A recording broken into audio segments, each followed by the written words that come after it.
Entertainment सह सुरू करूयात आजचा आपला हा हाऊसफुल प्रवास। मराठी मनामनातली एकच आरोळी, जय भवानी, जय शिवाजी, पिढ्यानपिढ्या स्फूर्ती देणारी एक शौर्य गाथा।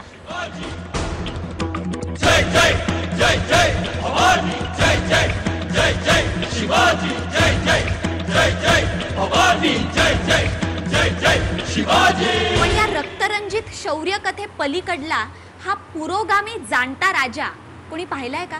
आता न सांगितलेल्या गोष्टी या जगाला सांगण्याची वेळ आलेली आहे।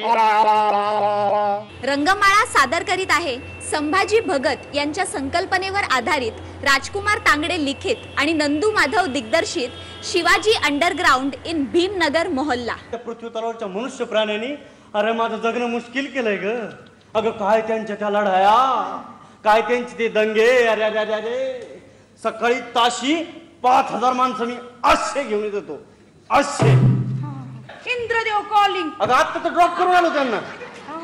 या बॉस लोकांना काही काम नसतं ना, फालतू असते बॉस लोक। स स स coming sir, coming sir.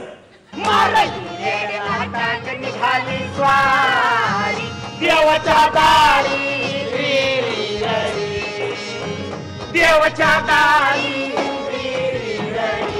Good morning sir. आहा शिवाजी राजा, राजा कमी माणूस जास्त, जनतेची कणव असलेला राजा। आपण त्याची लई फॅन आहे। त्याच्या विरोधातल्या कुणाचा काटा काढायचा लगेच। यमराज, आपण पायरी सोडत आहात। सॉरी। पहाटे ब्रह्ममुहूर्तावर स्वर्गदेव आणि मृत्यू लोकातल्या काही मुख्य मानवाची मीटिंग होऊन सेटिंग झालेली आहे। अच्छा, शिवाजीला ताबडतोब स्वर्गलोकी आणा। फक्त शिवाजीला नाही तर शिवाजीला त्याच्या विचारासकटवर घेऊन ये जा। मी जे काही लिहितो ना तर हे सुचलेलं लिहित नाही कधीच, मी लिहितो ते बोचलेलं लिहितो कायम। मला जे बोचलं का ते मी लिहितो।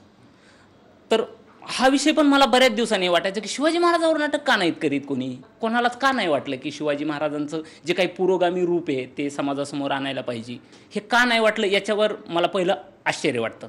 आणि म्हणून संभाजी भगत सरांनी ज्यावेळेस मला ही संकल्पना सांगितली त्यावेळेस माझ्या असं लक्षात आलं की मनात तर सगळ्याचेच, फक्त पुढं पाऊल कोणी टाकेना। आणि या रीत आम्ही शेतकरीचे माणसं आहेत, मी शेती मातीचेच प्रश्न आतापर्यंत हाताळलेले आहेत। आणि शेती मातीचे प्रश्न हाताळताना शेतकऱ्याच्या राजाला वंचित ठेवायचं त्या विषयापासून म्हणल्यावर मला थोडंसं हे वाटलं आणि मी म्हणलं की जे होईल ते होईल, आपण शिवाजी महाराजांच्या विषयाला हात घालायचा। अरे अरे घात झाला, घात झाला। आम्ही जाणतो राजे, अहो अजून कित्येक योजना राबवायच्या बाकी आहेत। आत्ताच तर कुठं स्वराज्य मिळालंय, आणखी सुराज्य होणं बाकी आहे। राजे, मृत्यू लोकीचा गुलाम असतो तर स्वराज्यात येऊन गुलामीचा कलंक पुसून काढला असता। माझा नाईलाज आहे राजे, चला। अहो गडबडीत विचार आणायचे विसरलो। अरे देवा, अहो जर विचार सोबत नसतील तर स्वर्गात आपल्याला एंट्रीच मिळणार नाही ना। चला बरं घेऊन येऊ। असं भरल्या ताटावरून उठायचं? हं? अन्न हे पूर्ण ब्रह्म नाही का? होय होय आहे आहे। मी घेऊन येतो। ठीक आहे, या मग।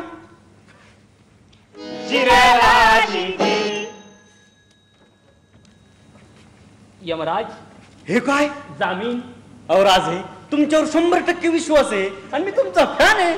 गव्हर्नमेंट सर्वंट आहात, जाब द्यावा लागेल। हो, या या या।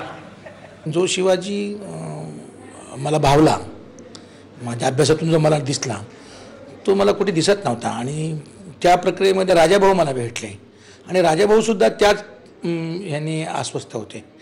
आणि मग आम्ही ठरवलं की शेतकऱ्यांच्या मधनंच खऱ्या अर्थानं शिवाजीनं स्वराज्य उभं केलं तर नवा जे काय आपल्याला उभं करायचं आहे ते आपण शेतकऱ्यांमधूनच उभं करू। म्हणून राजाभाऊंच्या शेतावरच पहिल्या बैठका झाल्या, राजाभाऊंच्या शेतावरच पहिल्या रिहर्सल्स झाल्या आणि शेतकऱ्यांनी आम्हाला अन्नधान्य, आम्हाला टोपल्यातली भाकरी दिली आणि तशी ही नाटकाची सुरुवात झाली। यमराज, कोठे आहात?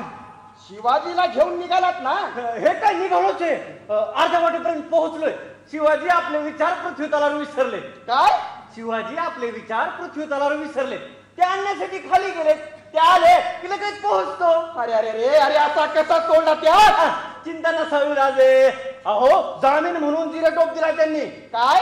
अहो जामीन म्हणून जिरेटोप दिलाय राजांनी। अरे नतद्रष्टा, घात झाला रे, घात केला त्या शिवाजीने। इतिहास, माणसं आणि प्रतीकं या संबंधातली टिप्पणी करणारा आणि यावर भाष्य करणारा हे नाटक आहे की आपण इतिहास वाचल्यानंतर त्याच्यातनं आपल्या आधीच्या संस्कृतीमधनं सतत माणसं कुठल्या तरी माणसामध्ये, कुठल्या तरी रंगामध्ये, कुठल्या तरी आकारामध्ये तो स्वतःचं प्रतीक शोधतो आणि तो त्याच्यामागे समाज चालायला लागतो आणि त्याला धक्का पोचला की मग जी रुलिंग व्यवस्था आहे ती त्याला खूप मग त्याचं विद्रुपीकरण करत असते आणि नंतर मग तो काही समाजाचा जो काही बिमोड होतो आणि समाज जो काही विखुरला जातो आणि त्या प्रतीकांच्या संदर्भात भाष्य करणारं हे नाटक आहे. सत्पेट यमाचा शोध शिवाचा जारी, शोधतो दारी री री ररी, शोधतो दारी री ररी, शोधतो दारी.